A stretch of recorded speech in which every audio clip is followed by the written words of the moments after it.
I've realized that from what she said that I personally, I have an aggression problem with expressing or bringing forward what my point when I'm protesting.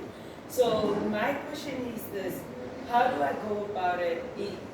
Do I need to seek social counseling, or because honestly I'm aggressive, I'm angry, and I have so much anger that I'm not accepted in this way, in a certain way.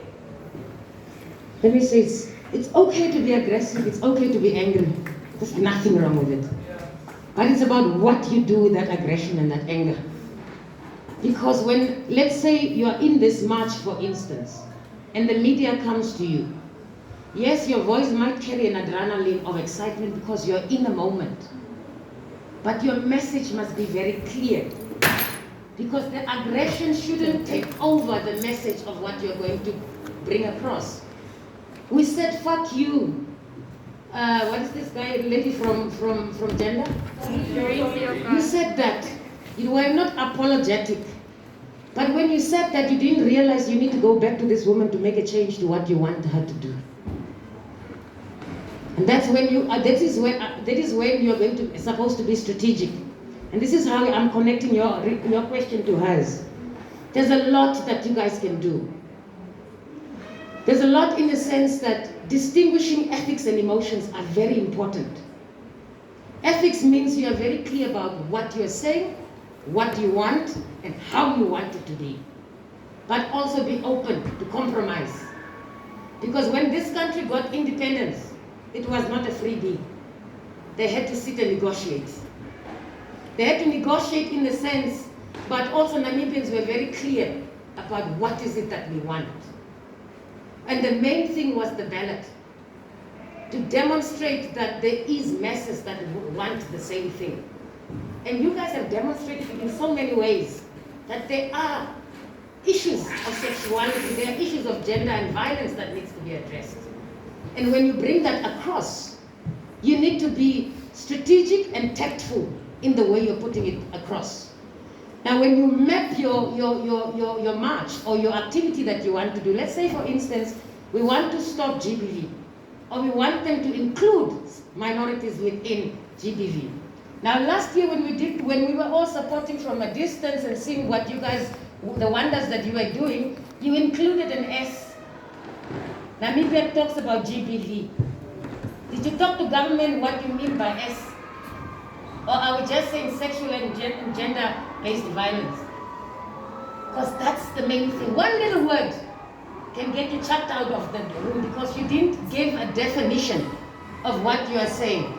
If government hears the word sexuality, they don't think about sexuality as human sexuality, they think about homosexuality. A lot of you also think about sexuality as homosexuality. No. Gender is an aspect of sexuality. Gender identity is an aspect of sexuality. Sex is an aspect of sexuality.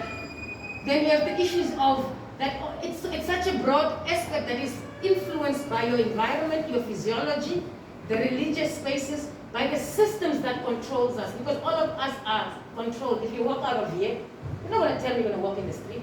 You're controlled by that road. And that road is basically telling you nothing is going to change.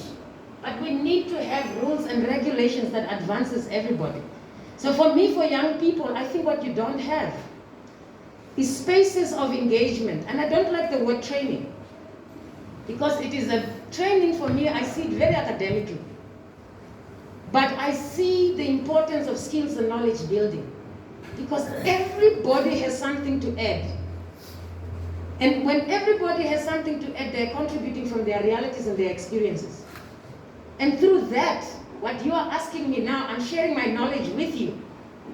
And what I'm also trying to share across is to apply a skill, and tactful skill, without me schooling you from A to B, but using your own system to be able to strengthen where we are going. So what needs to happen is all of us that are working in the gender fraternity, we need to have the frequency of having a pool of human rights defenders. This country doesn't have human rights defenders. What activists are you? Gender activists? Huh? You are feminists? Feminists. Yes. You're a feminist. Now, a feminist is a gender activist, right? But not just a gender activist. It's a system-based activist that crosses a lens of gender. Gender shouldn't be a focus. Gender should be cross-sectional. If you look in your own house and you have brothers, why is the brothers' sneakers more expensive than yours? It's a gender issue. If you look at the meat that is distributed or the food, why is the guy's food a little bit higher until this time? Because they're assuming that all men eat so much.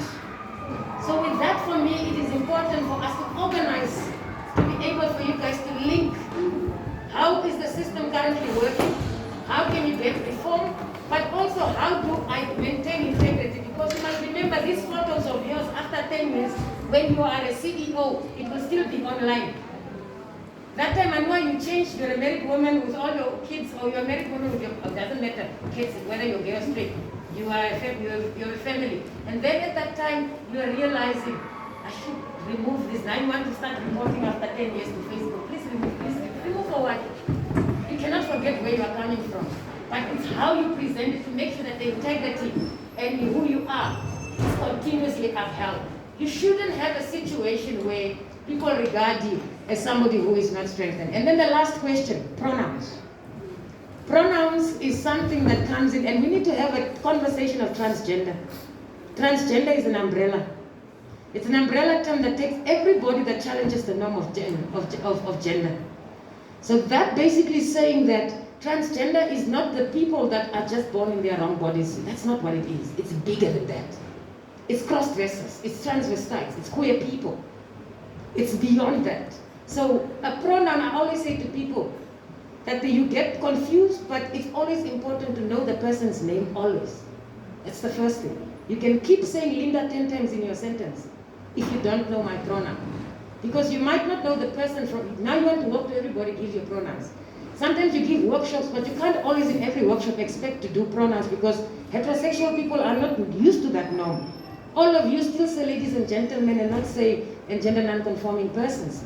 So I'm trying to say that keep the name, and until you observe, and when you feel comfortable to ask the person what's your pronoun, then you do that. But do not judge the person by the way they look, because it's not who they really are. I'm keeping quiet now. Thank you.